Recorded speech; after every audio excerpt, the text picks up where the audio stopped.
I'm outside of U.S. Bank in Bloomington, where police responded last December to an angry customer. That customer upset because he was wrongfully denied access to his money. The customer went in to make a withdrawal on a wire transfer, and there was a miscommunication. The way that our wire transfer policy was administered was inconsistent. Greg Cunningham, Senior Executive Vice President, Chief Diversity Officer at U.S. Bank, says that inconsistency caused frustration with the customer. He was on the phone with a U.S. Bank rep who told him he could access his funds, but tellers in the Bloomington branch on Lyndale told him he had to wait 24 hours. We didn't treat the funds as immediately available at that branch, and we should have. We should have given him a check. Tim Welsh, Vice Chair of Consumer and Business Banking at U.S. Bank, says eventually the police were called. We made a mistake. It's as simple as that. With this mistake, was it a miscommunication? Was it a bad policy? Was it discrimination? We believe that it was a mistake caused by a misunderstanding of policy. Can a U.S. Bank branch have policies that are different than the corporation at Broad?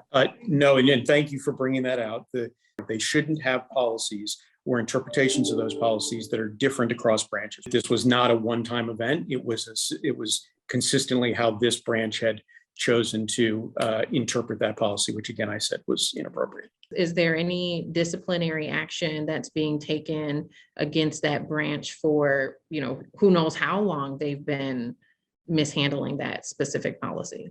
What we're trying to do in this case is provide proper instruction and proper guidance as opposed to just punishment. Now, obviously, if this becomes a repeated issue that we become aware of, then other actions may be necessary. While some would say banking while black is a repeated experience in America, with reports surfacing online of racist incidents happening at other large banks as well. Banking while black, while an important conversation to have, doing anything while black is an important conversation to have.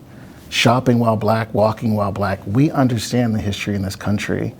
To be a black person in this country means that there are times where we're going to be discriminated against, we're going to be treated differently, but that's not who U.S. Bank is. When we find a situation where we've fallen short of our own expectations and the expectations of our customers, we admit it and we learn from it and we do better. In order to get better, Welsh says they need to know about bad experiences sooner. In the case of Joe Murrow, the situation didn't come to light for almost a year, and the incident in Bloomington happened back in December. The first is we want to avoid the situations in the first place. A second thing that we are doing is revising our policies so that in situations where the police are called, that we immediately alert our internal teams as well so that we can address the situation right there at the time. In addition to more strategic communication, the bank says it's doubling down on training. We are actually going to launch and have launched in the past week a brand new de-escalation training. As part of that, we will have additional cultural awareness, cultural sensitivity, racial sensitivity training. But this is already on top of Georgia. 2 mandatory diversity trainings we already have. Greg says he knows for some in the black community it will take more than just policy changes to fix an industry-wide problem. The mistrust the black community has with the bank is well earned. There's been a history that the banking industry, all the way back to the Freedmen's Bureau and the Freedmen's Bank, where freed men and women in this country lost everything when the first federally supported black-owned bank failed. And so that history is real, it's generational, and it's hard to come up with solutions if you don't actually sort of understand what got us here.